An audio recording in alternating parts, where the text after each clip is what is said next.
Hello everyone, welcome to International Business Correspondence Online Classroom.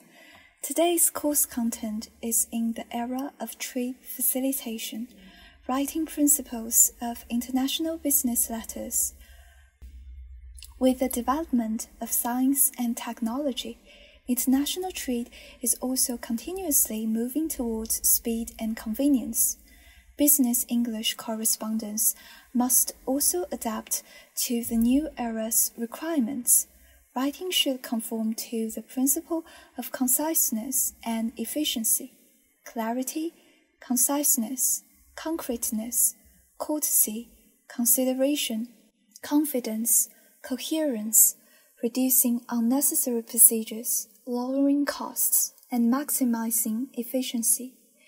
Use everyday vocabulary. Familiar words are easy to understand. If you can use big city, don't use metropolitan. If it means give, don't use render. Use short sentences as much as possible. Short sentences make it easy for the receiver to understand. Try to break long sentences into several short sentences. Short sentences do not make the letter simpler, but make it easier to read. Do not make paragraphs too long. One paragraph should explain one idea. If it is unclear, divide it into several paragraphs and connect them with transitional words or phrases. Use less jungle. Jungle can make it easier for industry insiders to understand complex information, but it means nothing to outsiders. Use visual aids. A picture is worth 1,000 words. Charts can be quickly understood and help simplify complex information. Images can also attract the receiver's attention, simulate cognition, and leave a deep impression. Remove redundant expressions.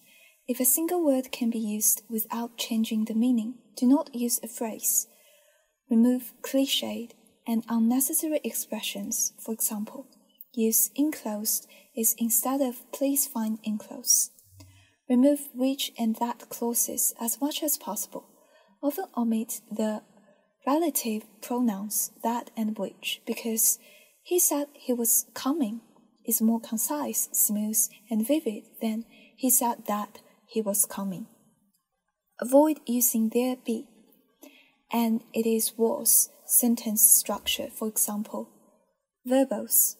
There are 4 rules that should be observed. Concise. 4 rules should be observed. Avoid unnecessary repetition. For example, unexpected surprise is redundant because unexpected means surprise.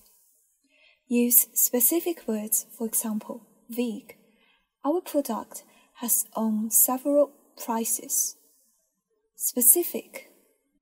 XX product has won first prize in 4 national contests within the past 3 years.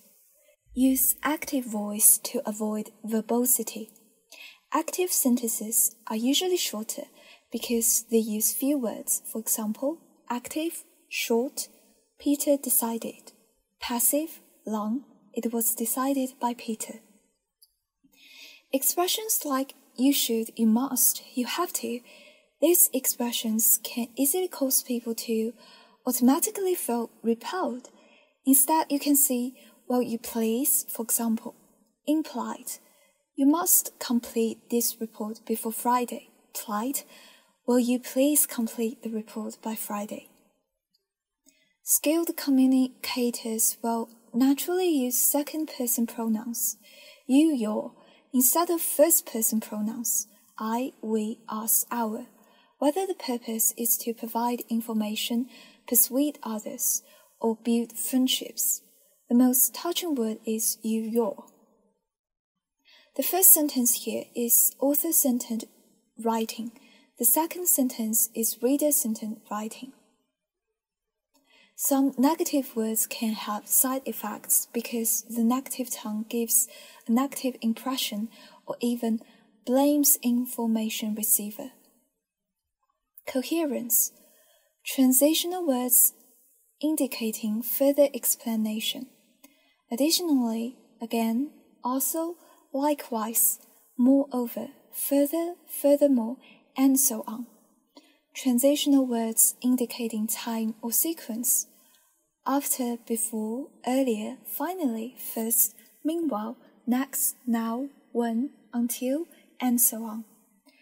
Transitional words indicating clarification or exemplification.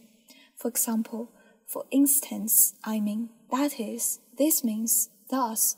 To put it other way, in other words, that means, namely, and so on. Transitional words indicating cause and effect.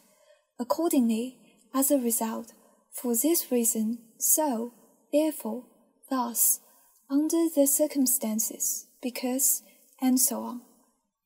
Transitional words indicating contradiction. Actually, but, however, in fact, instead, rather, still, though, and so on. Transitional words indicating contrasts, as opposed to, at the same time, conversely, on the contrary, on the other hand, and so on. Transitional words indicating conclusion. In conclusion, to sum up, finally, to conclude, in short, in brief, and so on. Using transitional words and sentences can enhance the coherence of paragraphs. Okay, that's all for today's class. Goodbye. Now, please complete a few exercises.